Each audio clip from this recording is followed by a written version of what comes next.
Isang kagalakan ang muli kayong makasama, mga ginigiliw namin mga taga-subaybay, ang kapayapaan punawa ang sumating lahat. Samantalang patuloy tayo na mag-aaral ng salita ng Diyos. Ako po muli inyong kaibigan, kapatid kay Cristo, Brother Johnson Amican, dito po sa programang Katotohanan. At siyempre, atin pong muling makakasama ngayon, pag wala po si Pastor Bjorn, siya po yung ating nagiging kapartner. Kasama po natin, Pastor Melvin Hamura. Magandang hapon sa iyo, Pastor. Ayan, magandang hapon din sa iyo, Brother Johnson, at sa lahat po ng atin pong mga kaibigan, mga kapananampalataya na nakikinig at sumusuporta sa atin pong programa na ito, na Katotohanan.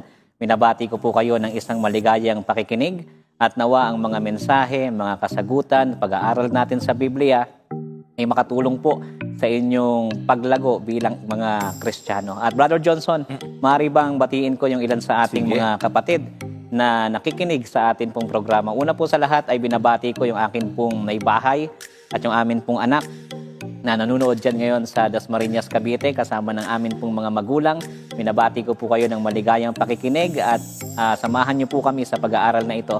Ganon din yung aking mga kaibigan na talagang sumusuporta at yung mga leaders and elders po natin dito po sa bagong distrito na akin pong pangangasiwaan ay dito po sa lugar ng General Trias 1. So binabati ko po ang lahat ng mga leaders po natin na nandyan, na nawa po mga kaibigan, mga minamahal, ay patuloy tayong magpalakasan, suportahan ang gawain ng Panginoon at lumago sa kaalaman ng pag-aaral ng banal na kasulatan. At ganoon din, binabati ko yung aming ninong na nanonood ngayon, si Brother Lino Soniga. Magandang hapon sa inyo.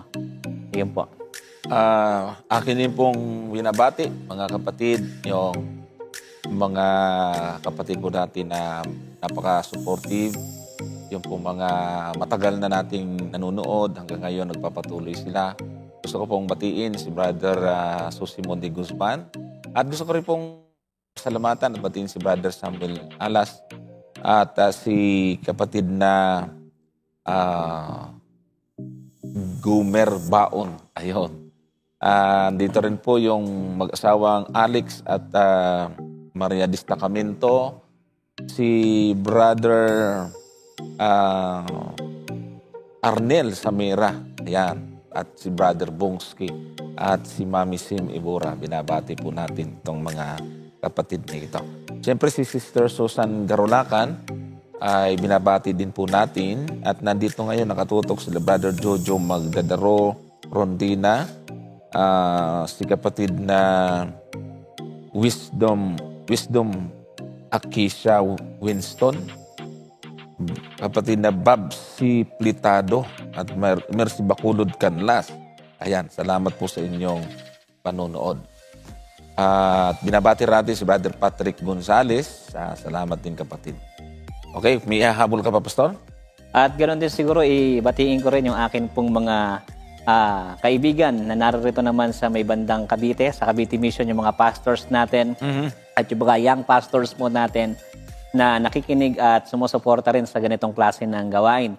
Banggitin ko na Brother Johnson, si Pastor Ryan, at ganoon din si Engineer Robin, si Pastor Junel Mercado, si Kuya Bing Labata, at ganoon din si Caleb Lumingkit. Yan, mga kasamahan natin yan. At kay Brother Richard, nanonood din siya sa atin. So magandang hapon po sa inyo. Ayan, salamat din. At binabati ko si Pastor Elioma. At marami nag-aabang sa kanyang video na ginawa po natin sa Pascam. At atin lang pong nadili ng konti kasi yung mga presentation kailangan mailagay natin ng lahat yon.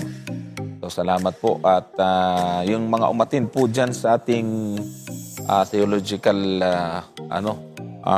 forum doon sa Puting Kahoy. Ayun, si Pastor Ryan Martinez, ang dami kong natutunan sa pastor na ito. Small but terrible Talaga namang napakaraming information yung aking natutunan sa kanya. At Pastor Bjorn Capiendo ay hindi natin nakasama ngayon. May importante po siyang nalakad. Binabati natin si Pastor at yung kanyang buong family. So, nagsimula po tayo ngayon, mga kapatid. At ang ating unang babasahin o paglilingkod na tanong ay mula sa nagngangalang Johannes Albon. Ayan, ito po yung kanyang tanong, Pastor Melvin, no? Paano kung nalaman niya ang truth, katulad ng Sabbath at dietary law, at di niya ito sinabuhay at winalang bahala? May kaligtasan pa rin po ba siya? Ayan. Oo. So napakaganda ng katanungan na to, Oo nga. Brother Johnson, ano? Dapat ipaliwanag natin mabuti. Ano yung kaibahan doon sa nalaman mo, tapos binaliwala. Ayan. Oo. Maganda po yun. Kasi una po sa lahat, mga kapatid, siguro nakikita natin dito yung sincerity nung question ng ating kapatid. Alam niyo po, mga kaibigan, maraming mga tao ngayon ang naniniwala talaga na ang salvation is by grace through faith. Tayo po talaga ay maliligtas sa pamamagitan ng pananampalataya. Pero ang pananampalataya na binabanggit sa atin ng Biblia ay hindi po ito patay na pananampalataya. Ito po ay buhay na pananampalataya. Ito po ay genuine na pananampalataya. Kaya nga sabi sa atin ng isang talata sa aklat ng James, yung faith na walang works is dead. At pansanin po natin ito, mga kapatid. Gusto ko pong makita natin yung ilang mga text. Dito halimbawa sa 1 John chapter 2, verse 3 hanggang 4, maaari nyo po kung samahan na basahin at kung makita nyo po sa inyong mga bahay, ilagyan nyo po ito ng tanda para atin po itong sama-samang mabasa. So, 1 John chapter 2, verse 3 hanggang 4, ganito po natin siya mababasa eh. Yan, babasahin ko po sa English translation, mamaya ipapaskil po natin yung Tagalog. Sabi rito, 3 hanggang 4, Now by this, we know that we know Him if we keep His commandments. Pansinin niyo po yung text. Sabi dyan, sa Tagalog nga, basahin na natin yung Tagalog, at sa ganito'y nalalaman natin na siya'y ating nakikilala kung tinutupad natin ang kanyang mga utos. So dito makikita natin na ang isang tao ay masasabi lamang niya na nakikilala niya ang Diyos kung tinutupad niya ang kanyang mga utos. Verse 4, tingnan po natin sa may verse 4, anong sabi dyan?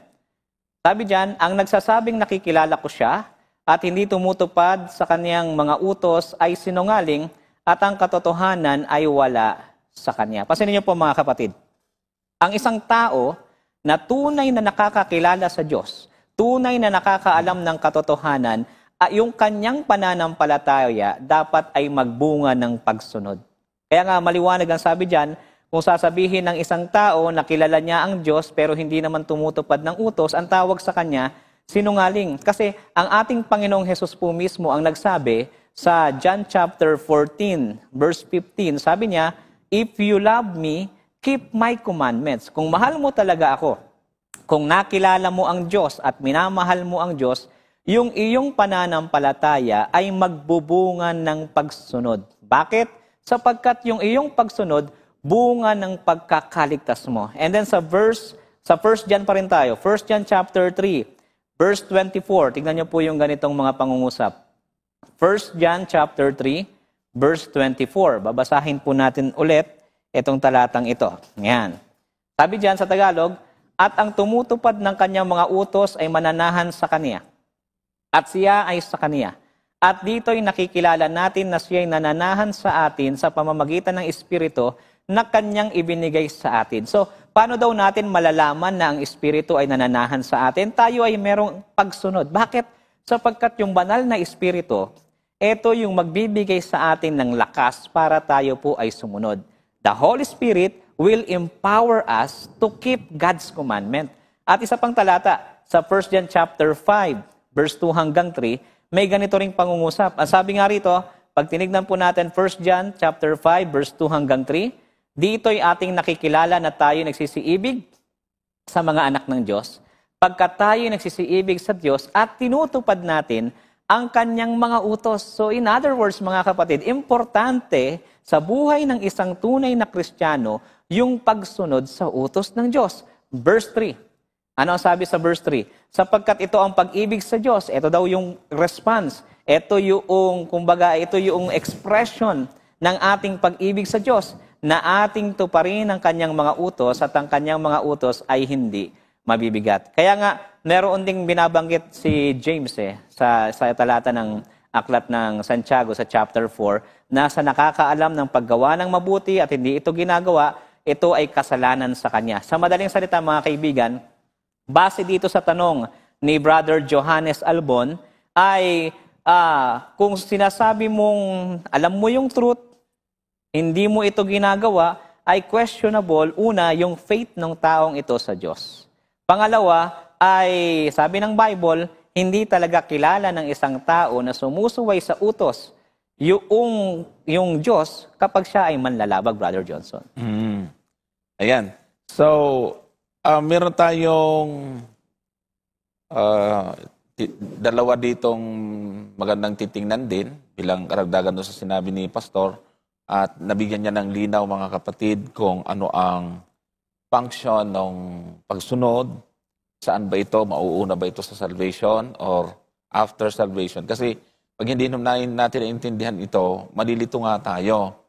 Ang pagkakaiba kasi natin mga Seventh-day Adventist, kaya marami ang nagtataka, napakahigpit natin sa pagtuturo ng kautusan. Pero bakit pagdating sa salvation, ay idinidiin natin na walang kinalaman yan sa kaligtasan? Kasi nga po, dapat yung pagsunod ay mahuhuli sa salvation.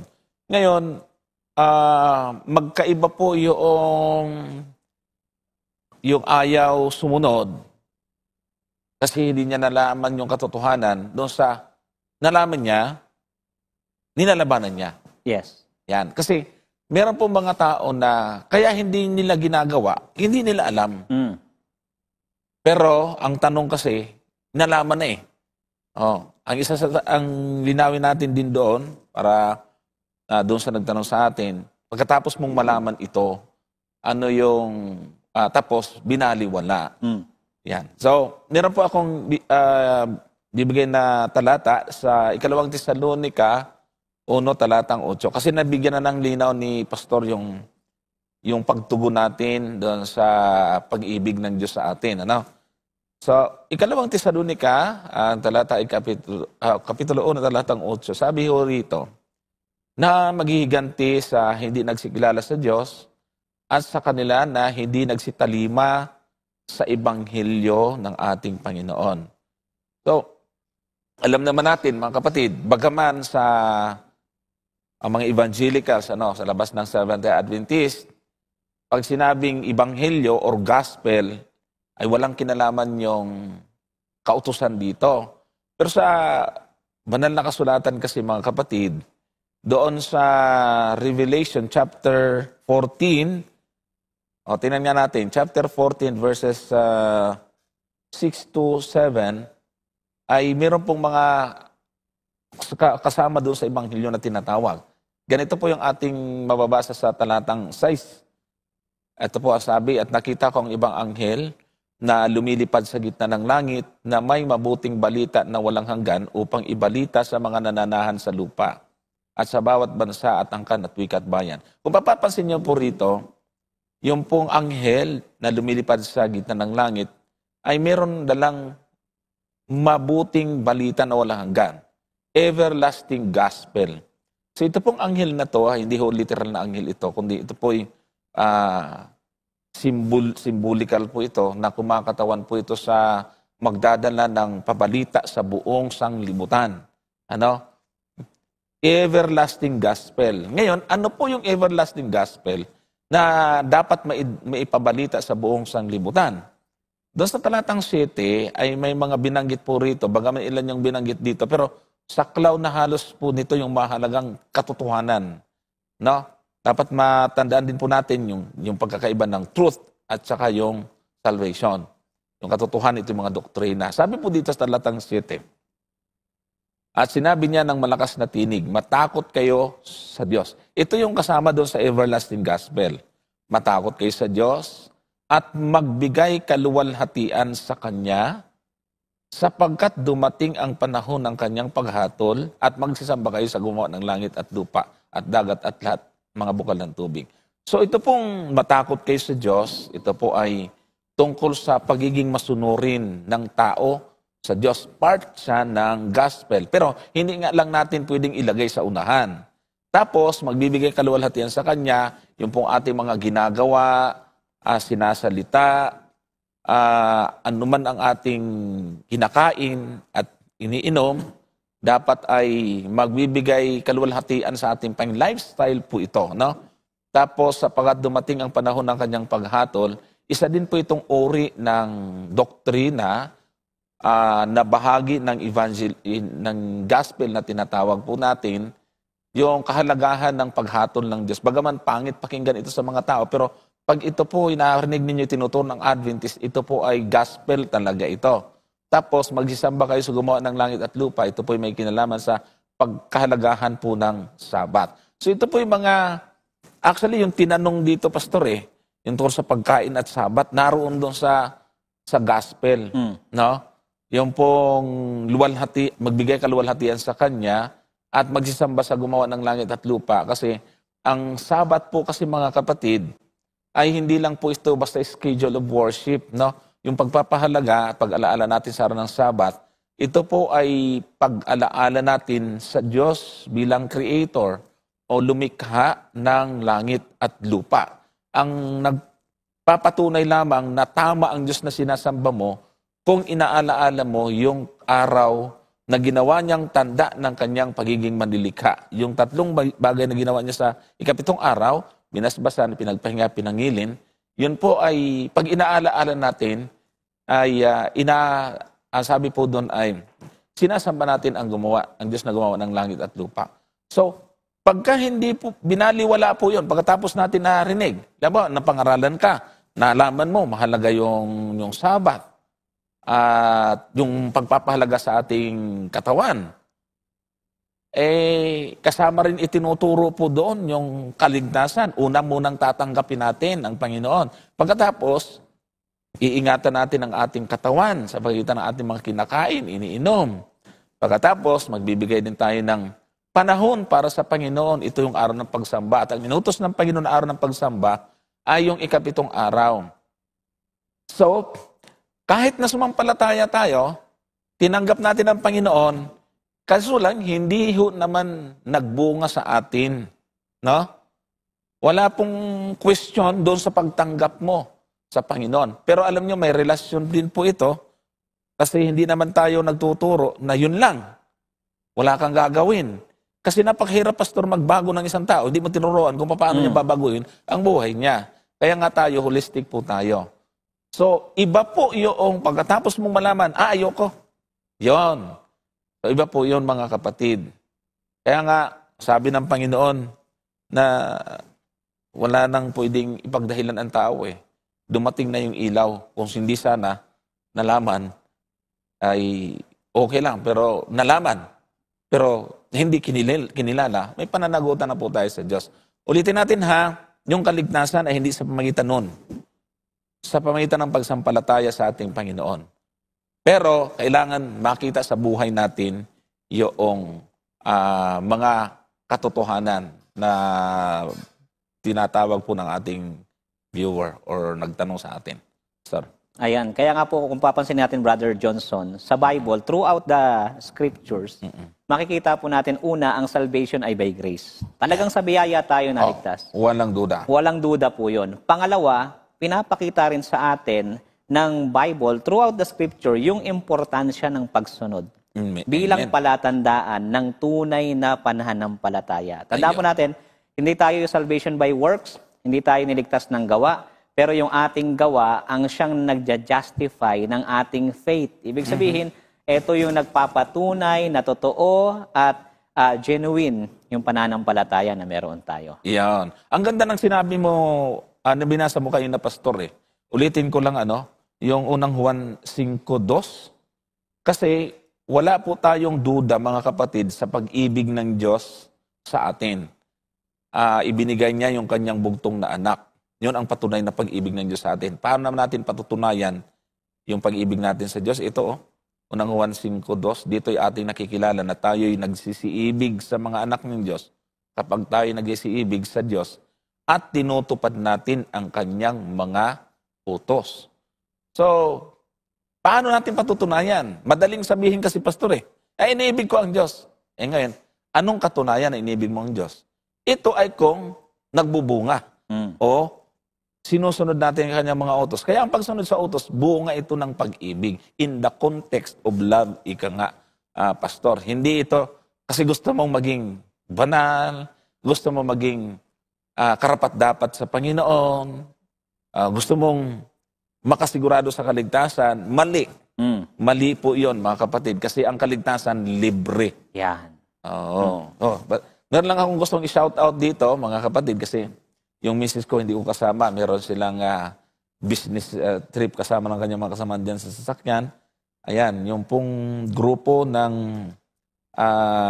Bin Life, sila ipapunta sa kampo doon sa, ano tawag dito, Tradok. Ayun, camp, ano dito, dyan sa Tarlac. Hirapat natin. Ayan, hindi ko na mabanggit yung mga pangalan. So, salamat po sa inyong panonood. Okay. So, malinaw na siguro po ito, mga kapatid, Mag-next question tayo kung... ito. Meron tayong bagong question. Nagtatampo na kasi, Pastor, yung mga nagtitext sa atin. Puro na lang yung nanonood ng bibigyan natin. So, dito tayo ngayon. Yung mga nanonood sa TV, mag-text na po kayo. Kayo naman yung ating priority ngayon. Ang pangalan niya ay mula kay James ng Agusan del Sur. Naniniwala ba ang SDA sa once saved, always saved or USAS? Example, kapag nag-backslide ba ang isang Kristiyano, hindi na siya ligtas? Yan. Liwanagin natin, mga kapatid. Ito. Bago ko ibigay kayo, Pastor, yung USAS, once you are saved, you are always saved. Ang tanong, naniniwala ba ang Seventh-day Adventist? Dito, magkakaroon po ng katotohanan kasi yung once saved, always saved kung hindi ka nag-backslide. Yun ang doon. Kasi pag sinabi natin hindi, paano ngayon kung hindi naman nag-backslide? Totoo yun. Once you are saved, you are always saved. Kasi hindi ka naman humiwalay sa ating Panginoon. Pero, ang tanong doon, paano kung nag-backslide ka? Yung. Saved ka pa ba? O ligtas ka pa rin ba? Sige, Pastor. Ayan. So maganda po yung question ng ating kapatid, Brother Johnson. Kung naniniwala ba tayo sa once saved, always saved? Gaya po ng binanggit ni Brother Johnson, kung ikaw ay minsang nanampalataya at nagpatuloy ka sa pananampalataya at kinamatayan mo sa pananampalataya, ligtas yun. Kumbaga, sa atin kasi, kapag nag-backslide ang isang tao, ibig sabihin yan, Brother Johnson, tinalikuran niya ang Diyos. Yes, Kung correct. tinalikuran mo ang Diyos, sa tingin mo ba maliligtas ka pa rin sa pamamagitan ng ganong bagay kung tumalikod ka? Yeah. So, hindi ka maliligtas. Bakit? Kasi umalis ka mula sa kamay ng ating Panginoon. So, ngayon, bigyan po natin ng ilang mga verses. Una, sa John chapter 15, verse 6, may ganito pong pangungusap. Tignan po muna natin itong John chapter 15, verse 6. Sabi diyan, kung ang sino man ay hindi manatili sa akin, take note po mga kapatid, kung ang sino man ay hindi manatili sa akin, ay siya'y matatapong katulad ng sanga at matutuyo. At ang mga titipunin at mga ihahagi sa apoy at mga susunog. Pansinin po natin mga kapatid, kapag ang tao hindi manatili kay Kristo, siya po ay susunugin. Sa madaling salita, mawawala sa kanya yung kanyang kaligtasan. Tama. Ngayon, tingnan niyo po ito sa Hebrews. Hebrews chapter 6, verse 4 hanggang 6. Napakaganda ng talatang ito. Ito ay reminder para sa atin na tayo po'y manandigan. Tayo'y magpatuloy sa ating pananampalataya. Tingnan niyo po. Hebrews chapter 3, umpisa na po natin sa may verse 4. Ano sabi sa 4? Yeah. Sapagkat tungkol sa mga minsang naliwanagan, pansinin niyo po, ang tinutungkulan dito, yung mga naliwanagan at nakalasap ng kaloob ng kalangitan at mga nakabahagi ng Espiritu. Diyan muna tayo sa verse 4. Sa madaling salita, itong mga karanasan na ito, mararanasan lamang ng isang tao kung siya ay nasa ating Panginoon, kung siya ay nakalasap ng kaligtasan. Ang sabi diyan sa verse 5, tuloy natin. Verse 5, at nakalasap ng mabuting salita ng Diyos at ang mga kapangyarihan ng panahong darating. Verse 6, at saka nahiwalay sa Diyos. Pansinin niyo po yung salita. nahiwalay sa Diyos. Sa madaling salita, siya po ay dating nasa Diyos. Siya po ay dating naligtas. Pero kung siya ay mahihiwalay sa Diyos, ay di maaaring baguhin silang muli sa pagsisisi, yamang kanilang ipinapakong muli sa ganang kanilang sarili, ang anak ng Diyos, at inilalagay na muli siya sa hayag na kahihiyan. So dito, Brother Johnson, napakalinaw, no? Malinaw yan. Na kung ang isang tao daw ay naliwanagan, nakalasap, nabahagian na ng kaloob ng banal na Espiritu, pagkatapos tumalikod, umalis, nahiwalay sa Diyos, ay hindi na siya maaaring baguhin pa sa pagsisisi. Sa madaling salita, hindi totoo yung once saved, always saved. Kasi ang mangyayari niyan, dapat ligtas pa rin yung taong binabanggit dito, Brother Johnson. Kaya nga, last time, nagkaroon ako dyan ng siguro mga 2009 or 2010, meron akong kadiskusyon tungkol sa once saved, always saved. Tanong ko sa kanya, kapag ba ang tao tumalikod, ligtas pa rin? Sabi niya, ligtas pa rin. Next kong question, sabi ko sa kanya, kung yung tao na yon sumamba na sa ibang Diyos, may ililigtas pa rin ba siya ng Diyos? Sabi niya, ligtas pa rin. Sabi ko, paano nangyaring ligtas pa rin yon? Eh yung Diyos na sinasamba niya, hindi na yung dati niyang Diyos, ibang Diyos na. Tama. How come na ililigtas pa rin yon? Kaya doon nakikita natin, yung hindi tugma, hindi sang-ayon sa Biblia, yung ganong klase ng katuruan. Kaya nga ang sabi po sa atin, bago ko ibigay kay Brother Johnson, yung nasa aklat ng unang Korinto, chapter 15, verse 2. Tingnan niyo po yung talatang ito. 1 Corinthians chapter 15, verse 2. Tignan po natin, yung condition para manatili ang iyong salvation. Sabi niya, no? Sa pamamagitan naman nito'y ligtas kayo.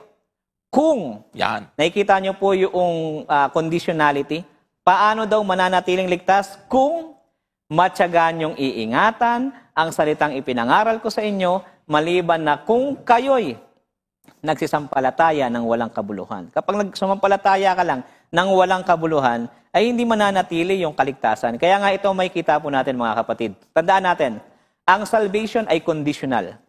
Paano tayo maliligtas? By faith. By God's grace through faith. May condition, dapat mag-response ka dun sa biyaya ng Diyos. Ngayon, paano ito mananatili? May condition pa rin. Manatili ka kay Jesus. Ingatan mo yung pananampalataya. Para nang sa ganon, yung kaligtasan ay manatili sa'yo. Mawawala ang kaligtasan kapag tinalikuran mo si Jesus, pag nireject mo ang ating Panginoon, Brother Johnson. Yan. So, tingnan niyo po, mga kapatid, yung pong mga binanggit ni Pastor ay napaka-ganda. Yung sikrito or tinatawag na tamang paraan para sigurado ito sa kaligtasan o yung tinatawag natin buhay na walang hanggan, ay ito ay masusumpungan natin sa ating Panginoon. Sa Kanya lamang. Kaya ang tanong ngayon ay kapag ito basahin niya po muna natin itong unang Juan sa kapitulo unang Juan 5 talatang 12. Ayan. Sabi po dito sa unang Juan 5 talatang 12, ang kinaroroonan ng anak ay kinaroroonan ng buhay. Ang hindi kinaroroonan ng anak ng Diyos ay hindi kinaroroonan ng buhay. So, ang buhay na walang hanggan o kaligtasan ay nasa Panginoong Yesus. Doon sa Gawa 4:12, walang ibang pangalan na ibinigay sa silong ng langit na sukat ikaligtas ng tao, kundi yung pangalang Jesus. Ngayon, kung ang tao, 4:12, verse 12, basahin natin. At sa kanino mang iba ay walang kaligtasan sapagkat walang ibang pangalan sa silong ng langit na ibinigay sa mga tao na sukat nating ikaligtas. Ito yung pangalang ng Panginoong Jesucristo. Nasa Kanya ang buhay doon sa talatang ating binasa. Ngayon, kung ang tao ay wala na kay Kristo, paano pa magkakaroon siya ng buhay, mga kapatid? Binasa kanina sa Hebreo 6 ni Pastor Melvin na may tao na minsang naliwanagan, nakalasap ng kaloob ng kalangitan, tapos humiwalay.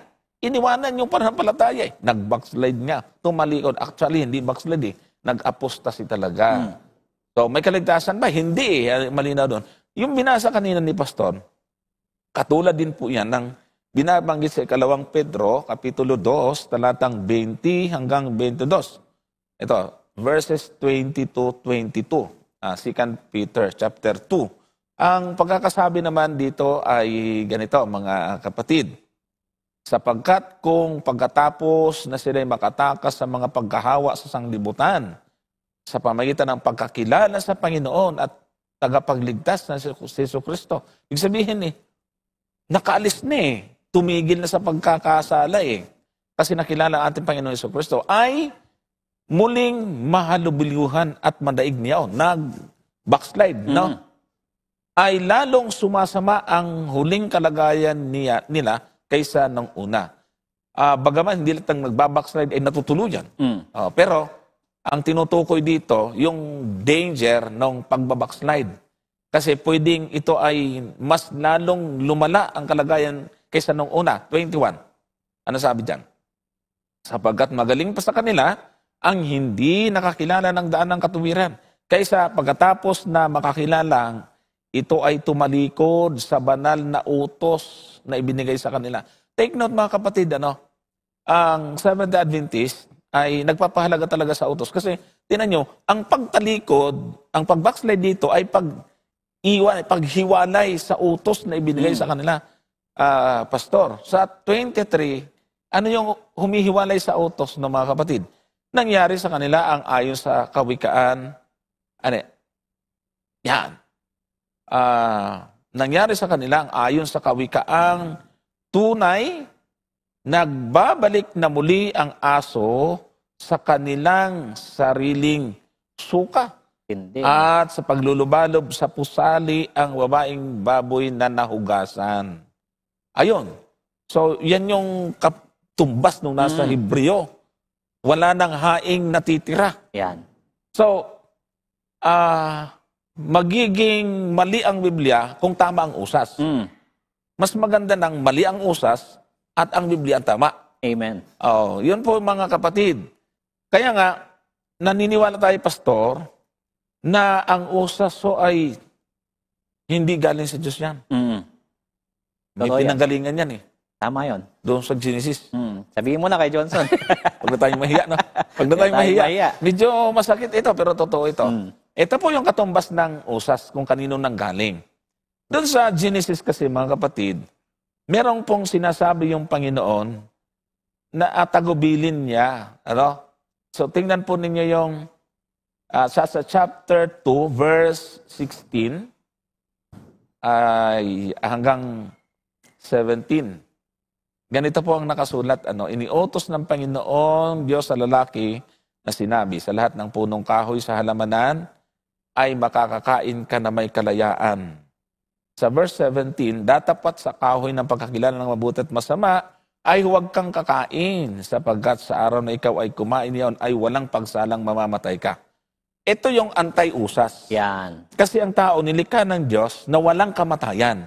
Pero kung lalabagin yung utos. Di ba binasa natin sa unang Pedro 2:21, na iniwanan yung utos At sabi dito, walang pagsalang mamamatay. Yan. Ibig sabihin, yung kaligtasan mawawala. Pastor. Ngayon, nilikot ito ng ahas. Ano pang sabi ng ahas, mga kapatid? Kapitulo 3, talatang 1. Ang ahas nga ay chapter 3, verse 1. Ang ahas, chapter 3. Chapter 3, verse 1. Nabaliktad Yan.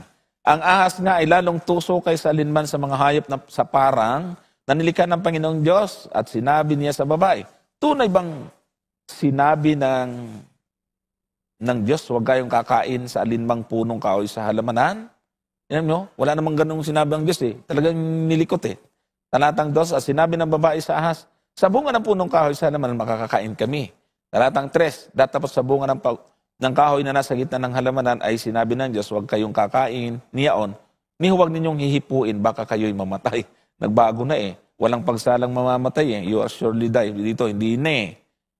Lest he die. Parang nagdadalawang isip na. Anong sinabi ng ahas? At sinabi ng ahas sa babae, tunay. Ayan, tunay na hindi kayo mamamatay. Ito yung once save, always save.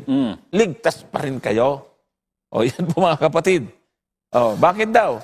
Sa 5, sapagkat talastas ng Diyos na sa araw na kayo mainiyon ay madidilat nga ang inyong mga mata at kayo magiging parang Diyos na nakakakilala ng mabuti at masama. So, pasensya na po mga kapatid. Dito ho nanggaling yung doktrina ng usas na ligtas pa rin kayo. Yan. Ay galing sa ahas. Galing pala sa ahas. At saka dito, usas, ahas. Totoo yun. Tsaka dito, Kuya Johnson, makikita natin na talagang hindi maaari na totoo itong once save, always save. Di ba? Pero madalas, sinasabi ng ilan, sabi nila, ay yung mga text na ginamit ninyo, tumutukoy pa yan sa mga non-believers. Ganun daw. Tapos yung iba daw, hindi naman totoong pananampalataya ang meron. Totoo yun. Pero pag tinignan nyo po yung context, pati yung mga statement, hindi mo po pwedeng sabihin sa non-believers kasi una, hindi pwede. Kanino ba isinulat yung mga sulatin na ito? Yan. 'Di ba doon sa mga kaanib, doon sa mga taga-Hebreo, doon sa mga sinulatan nitong si Peter. So sa madaling salita, hindi po natin po pwedeng sabihin na ito po ay particular sa mga non-believers. Kundi ito po ay tumutukoy talaga doon sa mga naliwanagan, nakalasap ng katotohanan. Isa pang talata, Kuya Johnson, na gusto kong idagdag. Yung nasa Hebrews chapter 10, verse 31. Tignan niyo po ito mga kapatid. Hebrews 10:31, may ganito pong statement. Sabi diyan, kakilakilabot na bagay ang mahulog sa mga kamay ng Diyos na buhay. Yan nahulog eh.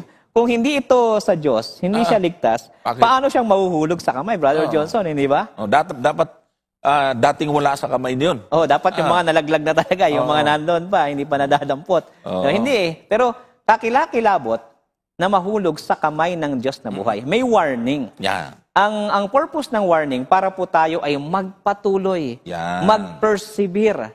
Tayo'y panghawakan natin yung pananampalataya. Hindi yung nanampalataya ka din, tapos na. Okay na ako, wala na. Hindi po ganun. Kundi ang buhay ng isang Kristiyano ay constant relationship sa Diyos yan. Tama. And constant journey yan. Correct. Patuloy kang nagjo-journey habang nabubuhay ka hanggang dumating ang ating Panginoon. Ayan. At saka, tama, Pastor, hindi talaga pwede yun na magpapalusot na hindi naman totoong believer yon, hindi naman totoong tawag dito na mananampalataya. Yung binasa kanina doon sa Hebreo, nakalasap na nga ng salita ng Diyos at ng kapangyarihan ng panahong darating, sila'y nakabahagi ng Espiritu Santo eh. Di ba? So, hindi yun po yon. May follow-up po si Brother James ng Agusan del Sur. Paano kung bumalik sila? Ayun na nga po eh. Sa una pa lang binanggit ko, yung nagpatuloy at hindi naman lahat ng nag-backslide ay natuluyan.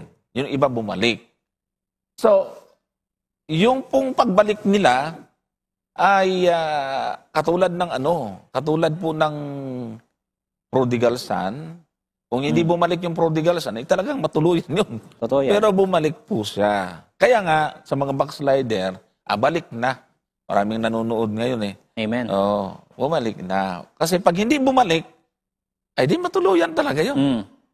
Tuluyang, sabi doon sa Hebreo eh, nagpakalubalub na sa Pedro. Parang hababoy na hugasan na, bumalik. Tapos hindi na naghugas ulit. Sabi nga ng Peter mas kalunos-lunos yung kanilang sasapitin. Tama. Saka Brother Johnson, alam niyo po, talagang ini-encourage natin yung pagbalik. Bakit? Tignan niyo po si Peter. Dininay niya si Jesus 3 times. Pero hindi ibig sabihin nun na hindi na siya po pwedeng bumalik. Tama. Nung bumalik siya, ay open arms, tinanggap siya ng ating Panginoon. So ganun din sa atin, sa mga kaibigan natin, sa mga kapatid natin, kapamilya natin, mga nabautismuhan, mga believers, mga Seventh-day Adventists na ngayon ay nanlamig sa pananampalataya, hindi pa huli ang lahat para tayo manumbalik sa Panginoon. Correct. Ang Panginoon, gaya noong doon sa prodigal son, nag-aantay siya sa kanyang mga anak na bumalik sa kanyang piling. Yun. Yan. At gusto kong basahin itong nasa James, Santiago 5:19 para masusog doon sa huling binanggit ni Pastor. Ang sabi po diyan, yan, mga kapatid ko, kung ang sino man sa inyo ay nalihilihis sa katotohanan at siya'y papagbaliking loob ng sino man. O ito, mga kapatid, ang ganda. Talagang ini-encourage po natin yung mga nag-backslide. Ang Panginoon nga kaya naparito sa lupa para hanapin yung nawala. Backslider. Mababasa natin 15:24 ng Mateo.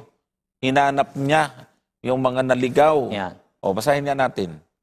15:24 ng Aklat ng Mateo, sabi ng Panginoon, datapat siya'y sumagot at sinabi, hindi ako sinugo kundi sa mga tupang nangaligaw sa bahay ni Israel. So ito naman yung kagandahan sa atin mga Seventh-day Adventist.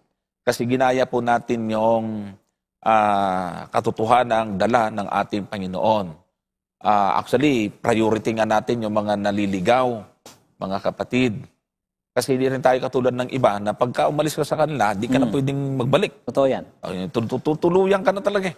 Oh. Parang sila na yung nag-close ng probation sa mga tao. Isasara. Hindi ka na pwedeng bumalik. Hindi ka na nga pwedeng batiin Oh. Hindi naman tayo ganun. Kasi ang Panginoon, yung mga nangaligaw, naparito siya para hanapin. Hinahanap. Kaya yung mga kinuha niyang mga alagad, mga Hudyo mga lahi ni Israel. Yan. So, ganyan ang kagandahan naman sa atin.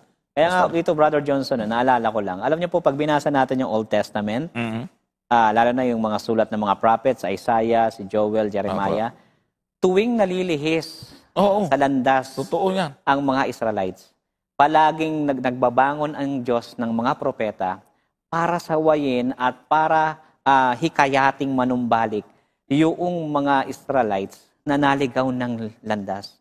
Kumbaga, lagi niya sinasabi, bumalik kayo, magsisi kayo sa mga kasalanan ninyo. Bumalik kayo sa Diyos. Kaya dito may kita po natin kung gaano kabuti ang ating Panginoon.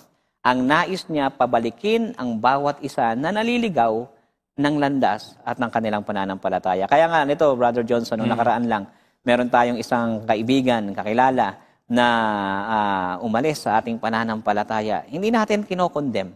Hindi natin siya tinitira o kinokondena yung kanyang ginawa. Kundi as much as possible, ginagawa natin yung mga paraan para mahikayat at mapabalik natin siya. Kasi nga, ang Diyos, hinahanap din siya. At gagamitin tayo, ikaw at ako na nakakaalam ng katotohanan, gagamitin ka ng Diyos para hanapin sila at panumbalikin. Iyan. Ang totoo niyan, yung unang kasama namin na umalis talagang hinahanap namin ng Brother Richard kung saan nakatire. Yan. Kaso grabe talagang pagtago na rin. Siya na yung ayaw. Blinak na rin ako. Hindi ko na rin siya makausap kasi naka-block. Ayun. Tapos yung sumunod naman ay ewan ko kung bakit hindi makakunik yung aking account. So may ginagawa po tayo. Hanggang ngayon naman ay ang kagandahan po. Halimbawa, itong mga nagsialis mga kapatid na mga kilala ninyo, pag bumalik yan, tutulungan po namin na bumalik din yung inyong tiwala. Kasi alam ko, mawawala na yung tiwala ng mga kapatid. Pero babak pa natin, Pastor. Ayan. Kung totoo ang kanilang babalik, walang problema. At yun ang gusto ng Panginoon. Yan. So, next question po tayo. Kung mayroon po tayong mga tanong dyan. Ayan, mahaba. Darin ng Laguna. Hello po, Hope TV Philippines. I'm Darin Rivel. From Calamba City. Malapit lang. Isa pong baguhang Adventist last year. May tanong po ako sa inyo. Di ba po iisang Diyos ang Diyos Ama, Banal na Espiritu at si Jesus Christ? Kapag po ba tayo'y mananalangin, ay sa pangalan lang po ni Jesus o ni Jesus Christ tayo mananalangin? Kasi po, lagi nating nababanggit sa huli ng ating pananalangin ay in Jesus' name, I pray. Amen. Hindi po ba tayo pwedeng manalangin sa pangalan ng Diyos Ama at Banal na Espiritu? Salamat po. sana po masagot. O ito, sasagutin natin. Ayan. So kung mapapansin mo, kapatid na Darin, yung huli, yun ang sa pangalan ng Panginoong Yesus. Yung sa una, naka-address sa Ama. Yun. So, bakit ganon? Sige, bigay ko muna kay Pastor ang time para sa sagot. Ayan. So maganda yung katanungan ng ating kapatid kasi siguro na-observe niya, tayo po ay naniniwala na may isang Diyos.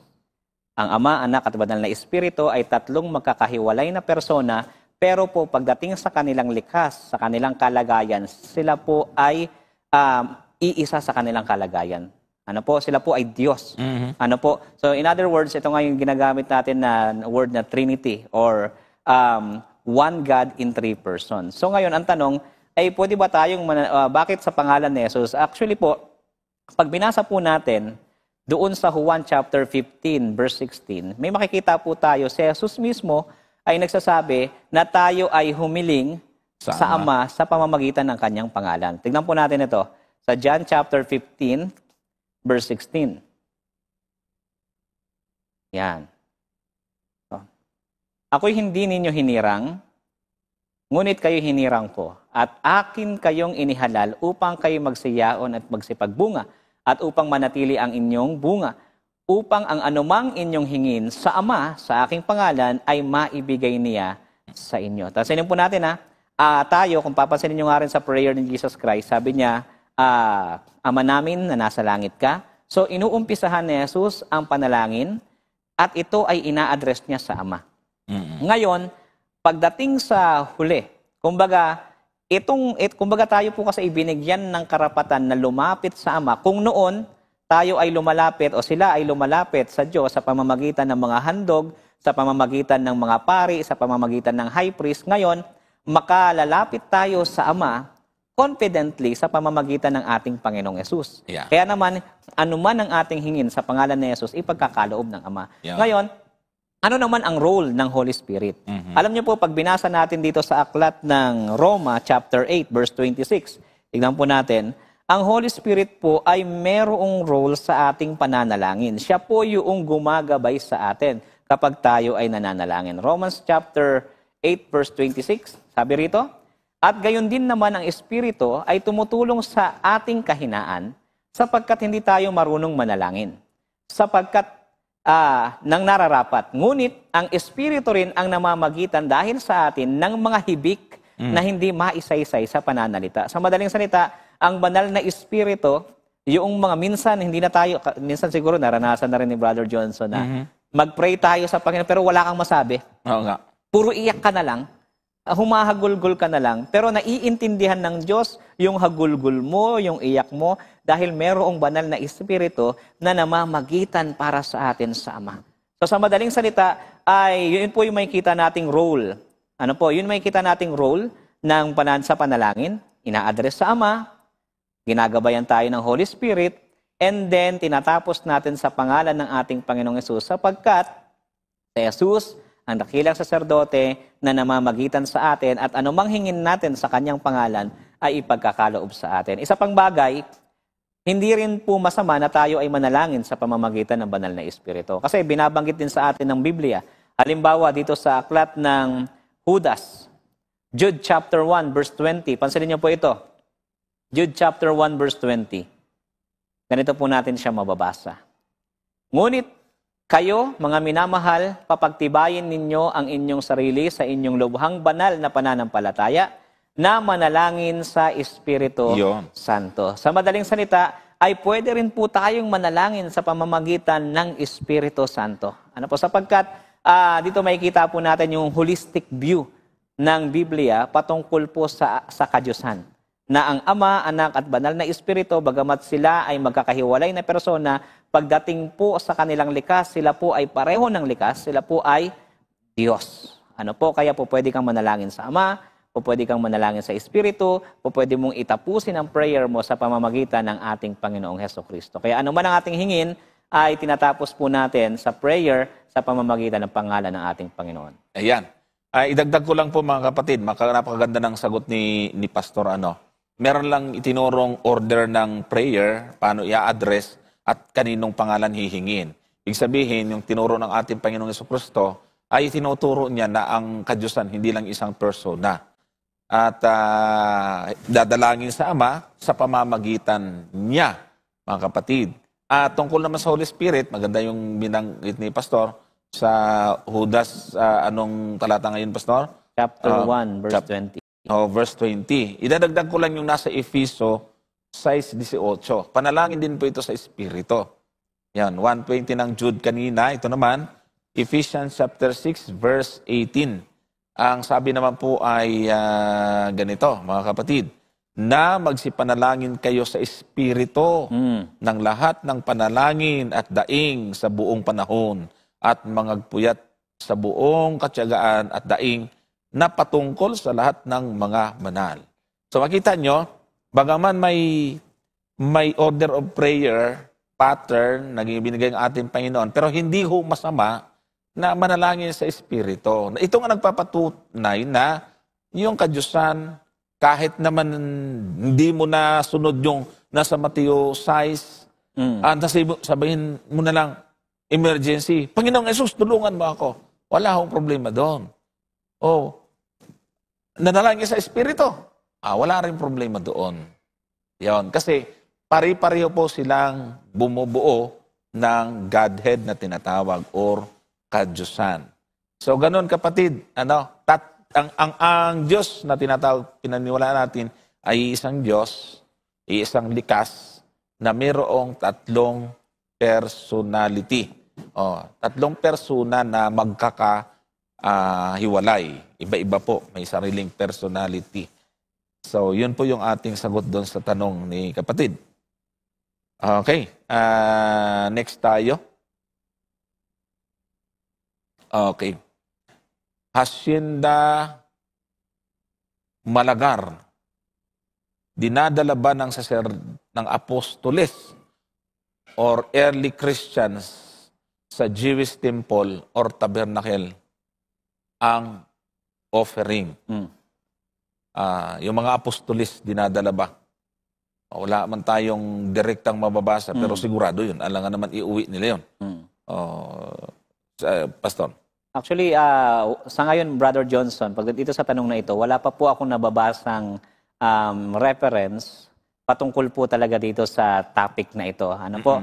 Pero may mapapansin naman natin na ang ginagawa nila ay una, talagang nagbibigay din naman ng mga handog ang mga apostol at ang ating Panginoong Yesus. Sabi nga ni Yesus, ibigay mo kay Cesar yung kay Cesar, ibigay mo naman sa Diyos ang sa Diyos. Ano po? So yun po yung masasabi ko sa bagay na yun. Pero marahil, ito ay nakikita ko sa pagbabasa ko rin, nung nasira yung templo, yung pong mga handog nila ay ginagamit na po ito pang suporta dito po sa gawaing pagmimisyon ng mga apostles at ng mga Kristiyano. Ano po? Pero yung eksakto or exact reference patungkol sa bagay na ito, sa ngayon po ay hindi ko pa po nakikita at nababasa yung ilang mga referensya na eksaktong tinatalakay yung topic pong ito.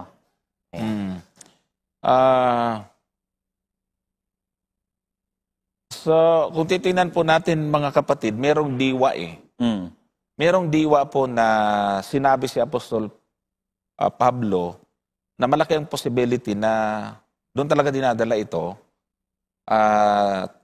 Mahirap naman kasi kung sabihin natin na sa panahon ng mga alagad, inuuwi na nila yung templo. Saan nila dadalhin yun? O kaya may isang bahay na paglalagyan sila. Alam naman natin na sa panahon ng mga apostoles, may templo pa. Doon lamang niya nawasak, Pastor. Doon sa 70 AD. Kaya lang, nung umiral ang Kristyanismo, ay nagkaroon na rin po ng mga tinatawag po nating katulad ng templo, pero wala na yung paghahandog. Ang sinasabi kong diwa ay yung nasa Roma, Kapitulo 2, talata po nito ay 20, no? Dito muna tayo sa 20, verse 20. Ay dito, simulan natin siguro sa 18. Yan. Sabi po dyan, sa verse 18, at nakakaalam ng kanyang kalooban at sumasang-ayon sa mga bagay na magagaling, palibhasay tinuruan ka ng kautusan. Yan, no? Sa Apostol Pablo po may sabi ito. Verse 19, at nagkakatiwala ka na ikaw ay taga-akay ng mga bulag, ilaw ng mga nasa kadiliman. Verse 20, tagasaway sa mga di nakakaalam, guro ng mga bata, na sa kautusan ay mayroon kang anyo ng pagkakilala at katotohanan. 21, ikaw nga na nagtuturo sa iba, hindi mo tinuturuan ang iyong sarili, ikaw nangangaral sa tao na huwag magnanakaw ay nagnanakaw ka. Ano kayong ibig sabihin nito? Verse 22, ikaw na nagsasabing ang tao ay huwag mangalunya, ay nangangalunya ka. Ikaw na nasusuklam sa mga Diyos-Diyosan ay nananakawan mo ang mga templo. So, bakit kaya binanggit ni Apostol Pablo ito? Take note mga kapatid, sa panahon ni Apostol Pablo, wala hong New Testament, ha? Wala pong New Testament na aklat. Ang meron po sila yung Old Testament, Pastor. Bakit kaya nasabi ni Apostol Pablo dito na merong tao na tinuruan ng kautusan, nagtuturo sa iba, pero yung sarili niya hindi niya naturuan.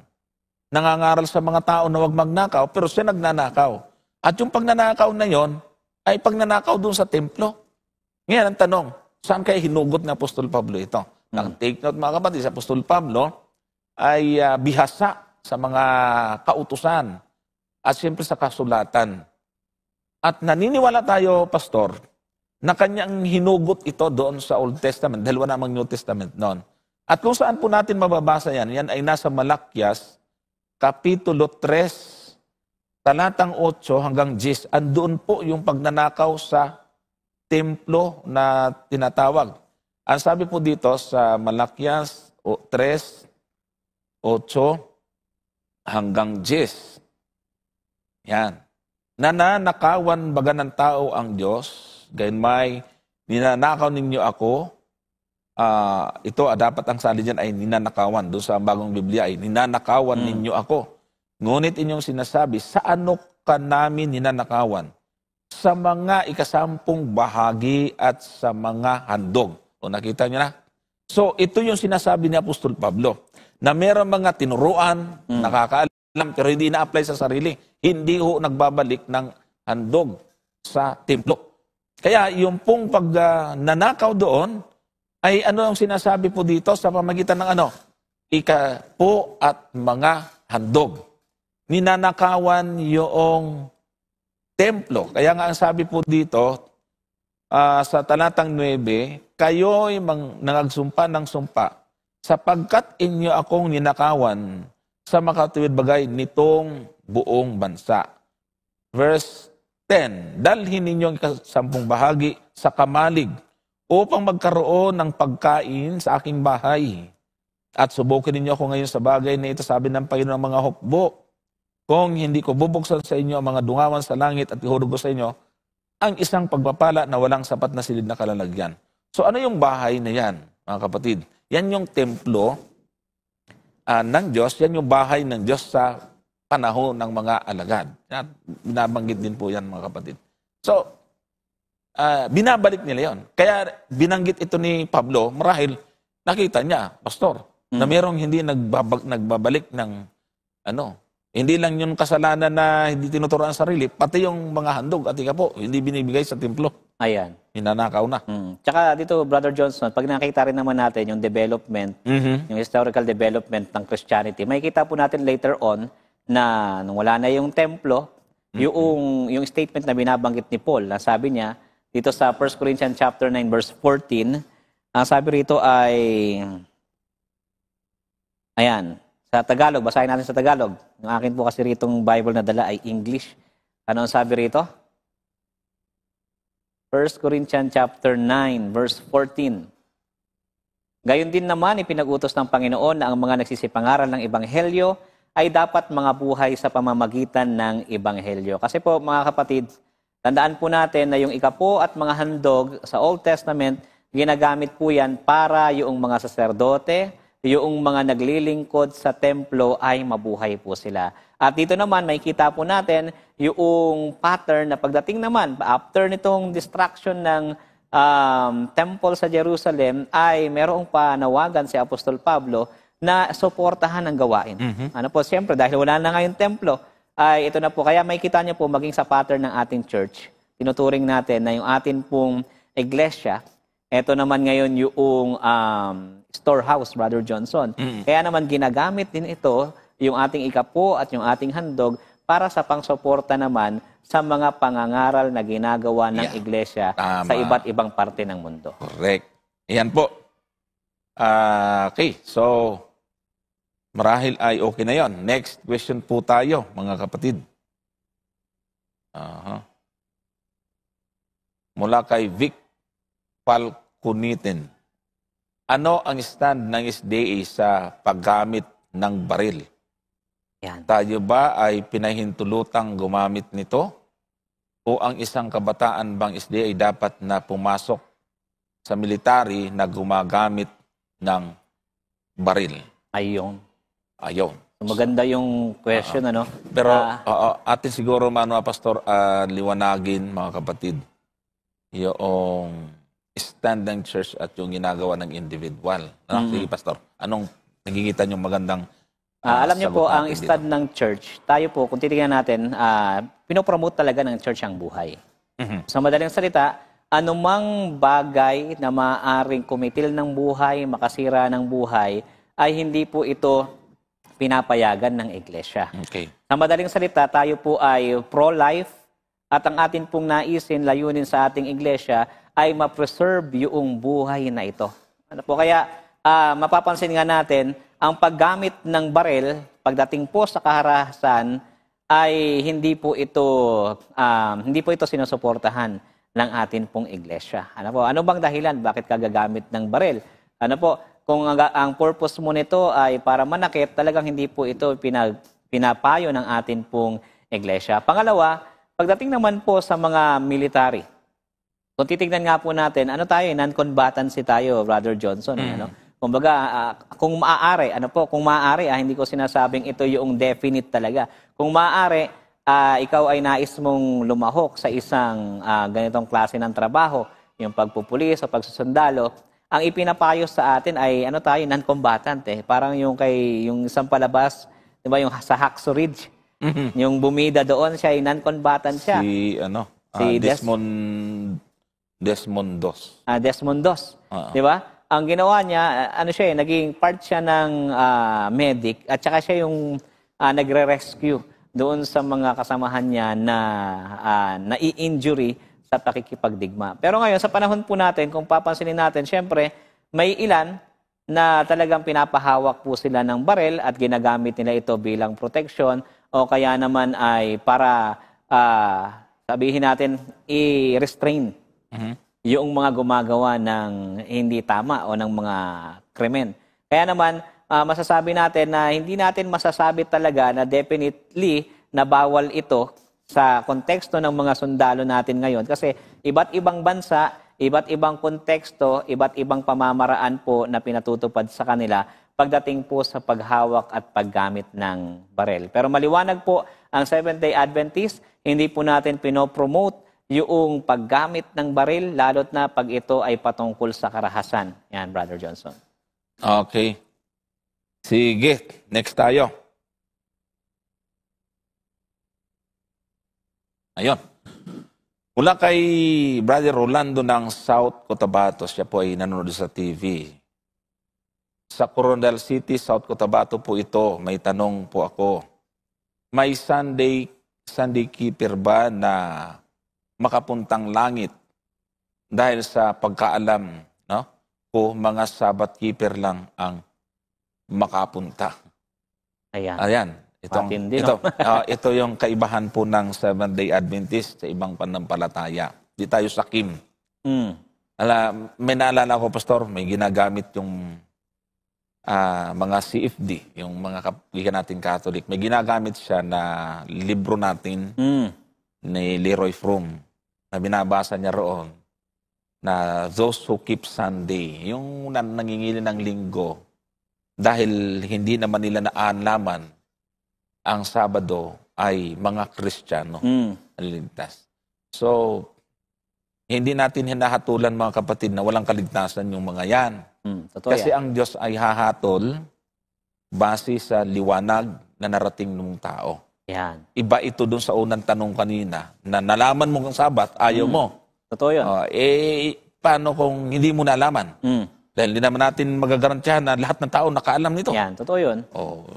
So, bahala Panginoon doon, Pastor. Anong gusto Tsaka mo? ano nga pag pinansin naman po natin, mga kapatid, sa Bible, ang sabi ng Bible, for God so loved the world, that whoever believes, masanin niyo po yung salita, whoever, maging sino man ang manampalataya, ay maliligtas. Someday keeper man yan o hindi. Pero hindi natin sinasabi na huwag nating sundin ang Sabat kasi pareho lang naman pala, maliligtas naman pala. Hindi po ganoon. Kasi ang sabi ng Bible, gaya nung ine-emphasize ni Brother Johnson, kung alam mo ang katotohanan at hindi mo ito tinutupad, sinusunod, ay ang sabi ng Bible, baka hindi mo talaga kilala ang Diyos. Baka ikaw ay nagsasabing kilala mo siya, pero ayaw mo siyang sundin, hindi mo talaga totoong kilala ang Diyos kapag ganun. Kasi ang gusto ng Diyos, kung mahal mo si Jesus, susundin mo yung kanyang utos. At isa pang bagay, sabi nga ni Ellen White, Brother Johnson, dito sa Evangelism, page 234 to 235, sabi ni Ellen White po, no one has yet received the mark of the beast. The testing time has not yet come.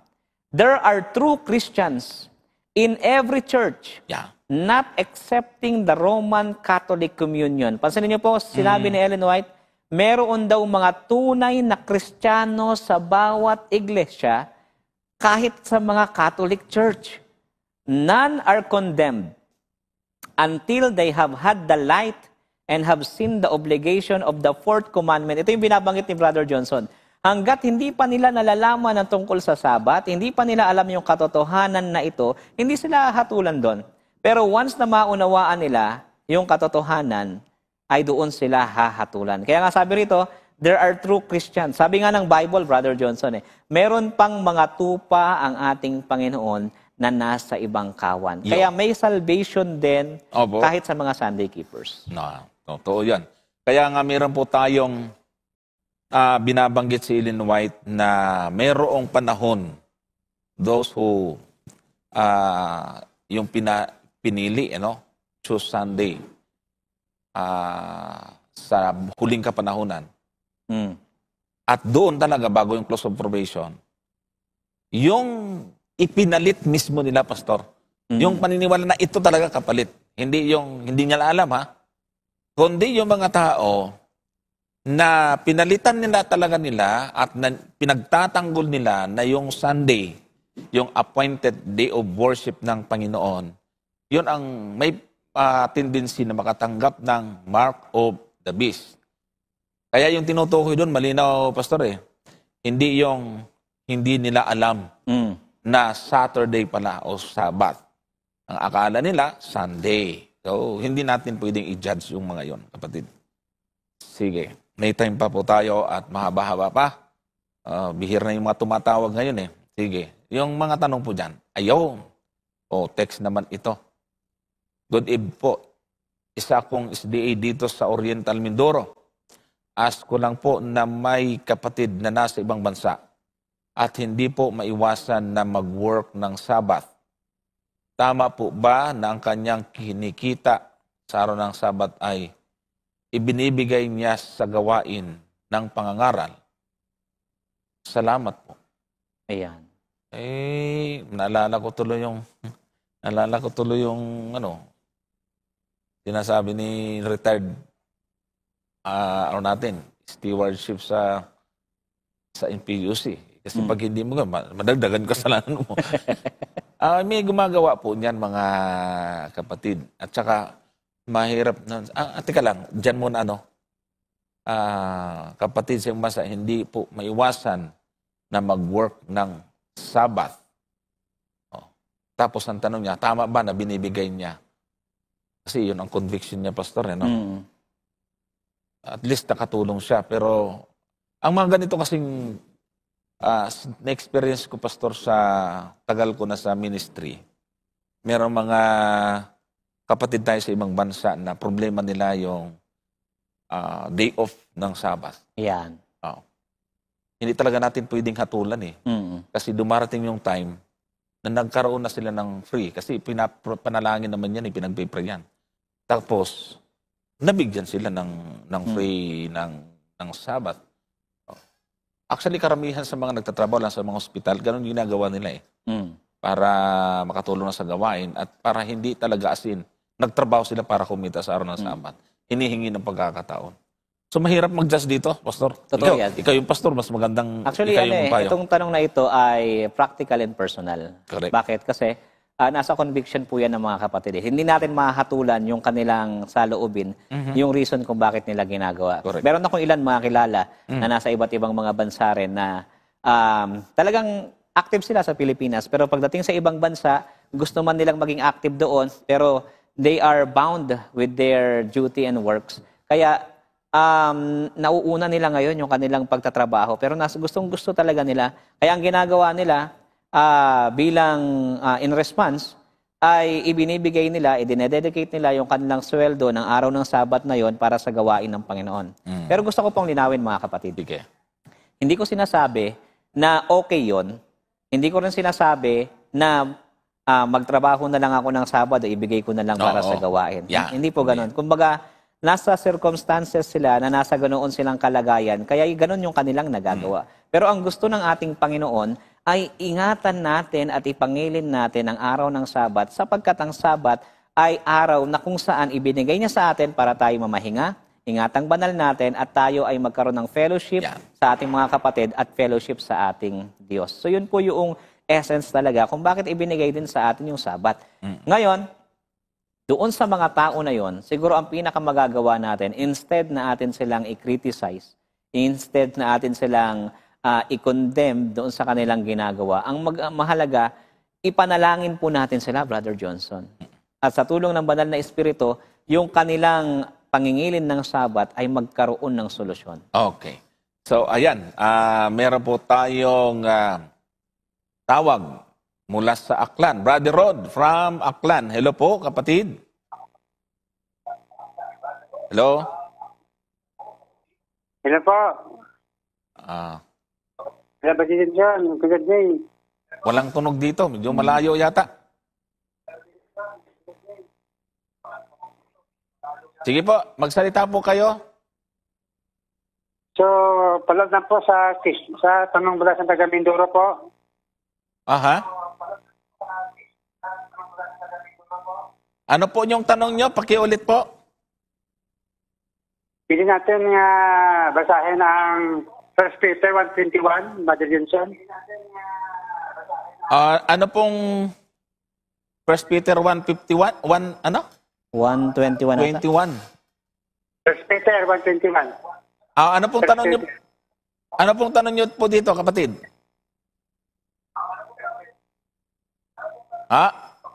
Anong question nyo po? Paano natin Sige. Wala akong question, Brother Johnson, kundi basahin na natin ang 1 Peter 1:21. Babasahin muna. Sige, basahin muna natin. Na sa pamamagitan niya, ito pa mga kapatid, nasa pamamagitan niya ay nananampalataya kayo sa Diyos, na sa Kanya'y bumuhay na mag-uli sa mga patay, at sa Kanya'y nagbigay ng kalumbalhatian upang ang inyong panampalataya at pag-asa ay mapasa Diyos. Ayan. Ay, mali, Brother Johnson. Second Peter 1:21. Yun nga. 1:21 ng 1 Peter, di ba? Second Peter, Brother Johnson. 2 Peter. Okay. Yeah. So, sabi diyan, sapagkat hindi sa kalooban ng tao dumating ang hula kailanman, kundi ang mga tao ay nagsalita buhat sa Diyos na nangaudyo ka ng Espiritu Santo. Okay po, ano pong tanong?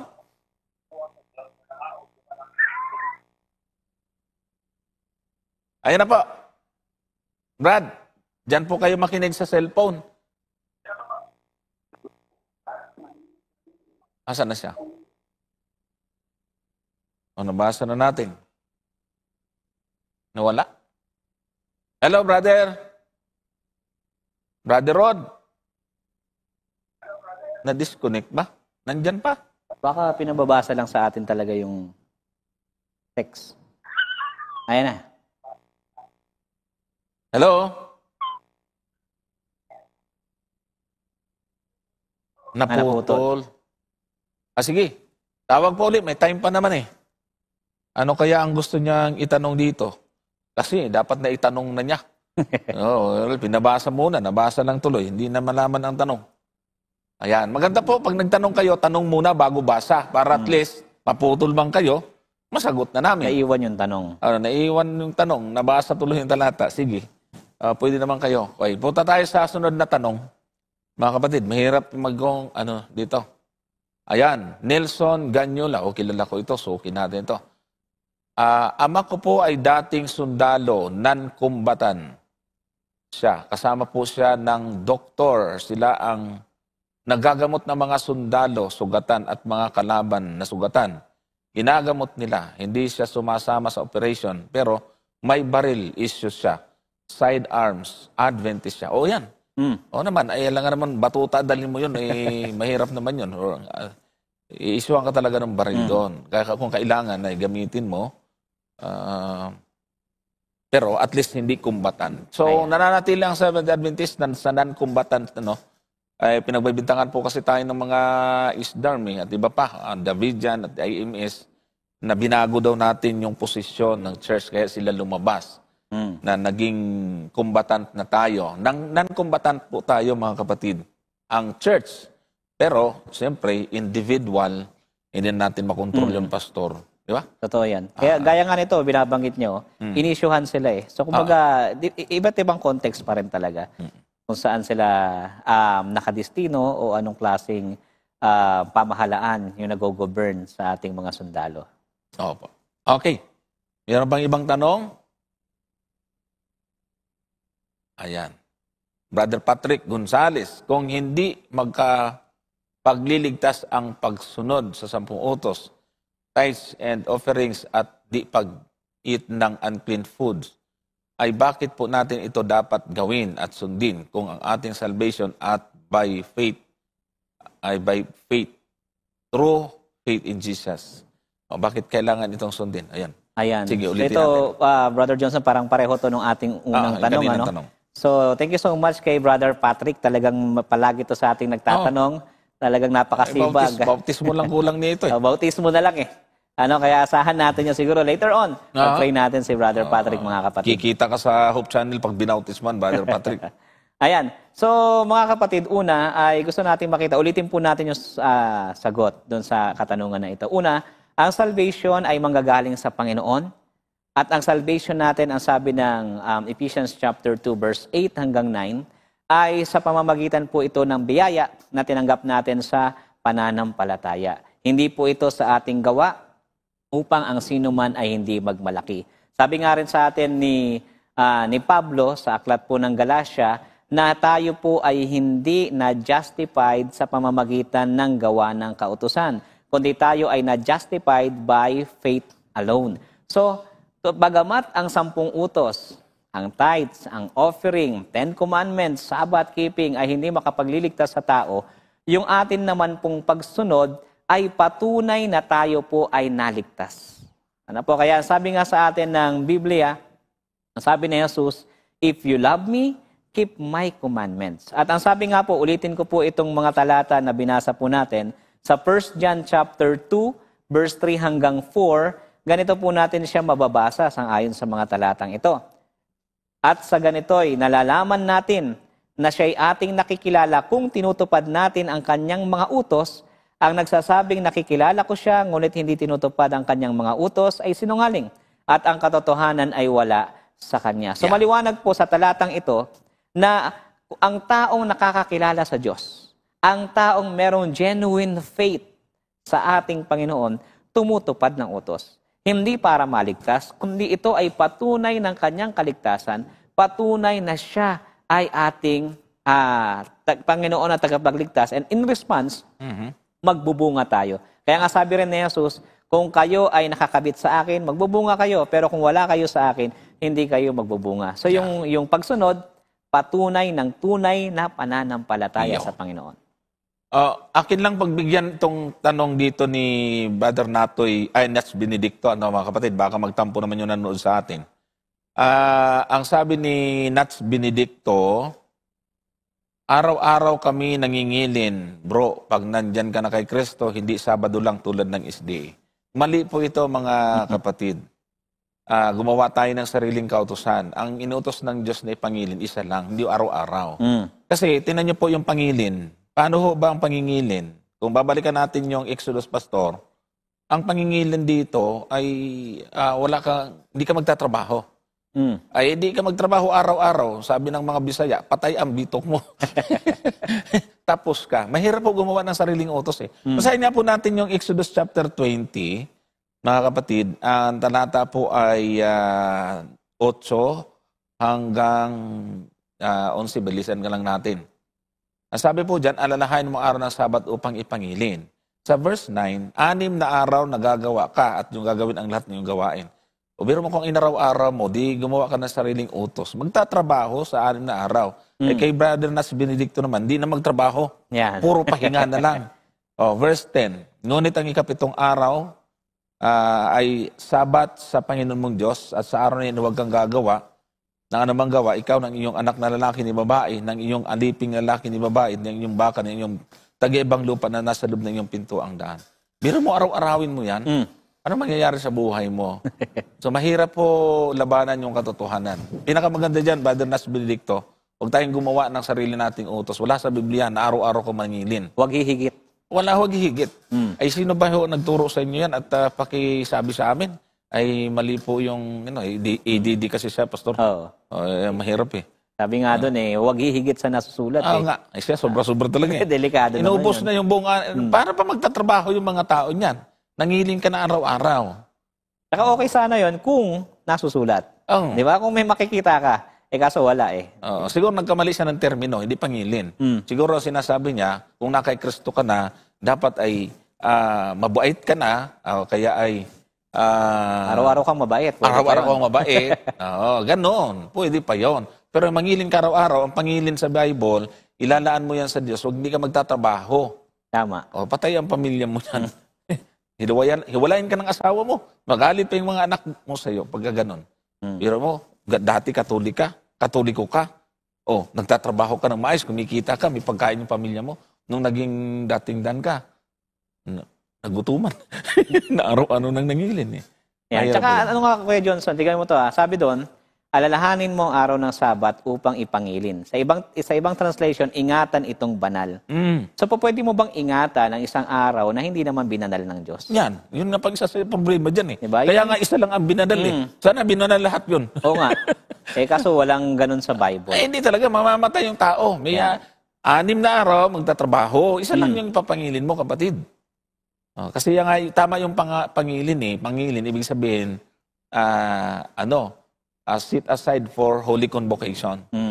Ibubukod ito. Itatangi ito sa ibang mga araw. Hindi natin pagpapare-parehoin. Kasi isa lang ang banal. Ginawa mong lahat banal, sino yung gumawang banal doon? Hindi naman pwede tayong maniwala na sila. Pinagtulong-tulungan lang basbasan. Tapos naging banal. Kahirap naman yun. So, atin lang itong bigyan ng konklusyon, Pastor, panghuling panalita. Dahil alanganin na tayo sa sunod na tanong eh. 4 na minuto lang eh. 4 minutes na lang. Sige. So, ngayon po mga kapatid, maraming po salamat sa lahat po ng sumama sa atin pong pag-aaral. Na nawa dito po sa ating naging talakayan ay meron po tayong mga napulot na mga butil ng katotohanan. At sa lahat po na nagtatanong, sa lahat ng gustong sumubok sa pananampalataya ng Seventh-day Adventist, welcome po kayo, magtanong kayo, manubo kayo, at papakita po natin sa pamamagitan ng banal na espiritu, sa banal na kasulatan at ng tulong ng banal na espiritu, yung mga katotohanan ng amin din pong natuklasan. Ito po yung binabahagi namin. Hindi kami expert, hindi kami ganun kagaling, pero meron kaming Diyos na sinasandigan at may Bibliyang pinangahawakan sa mga turot aral na aming binabahagi. Yan. Ayan, nagreklamo si Brother Nas, niliteral ni Amican. Literal po talaga yung utos na araw ng Sabat. Bakit hindi ba literal yun, ikapitong araw? Yan naman spiritual yan. So, hindi po kayo makakalusot sa katotohanan, kapatid. Ang pinakamaganda yan, sundin natin ang salita ng Diyos. Huwag na tayong gumawa ng sarili po nating batas. Ano? So sa lahat po ng mga nagbigay ng mga katanungan, hindi po namin ipaglingkod at amin pong pipilitin na sa sunod na live natin, ayan ang ating mapag-usapan. So pinapasalamatan po natin lahat na nakibahagi. No?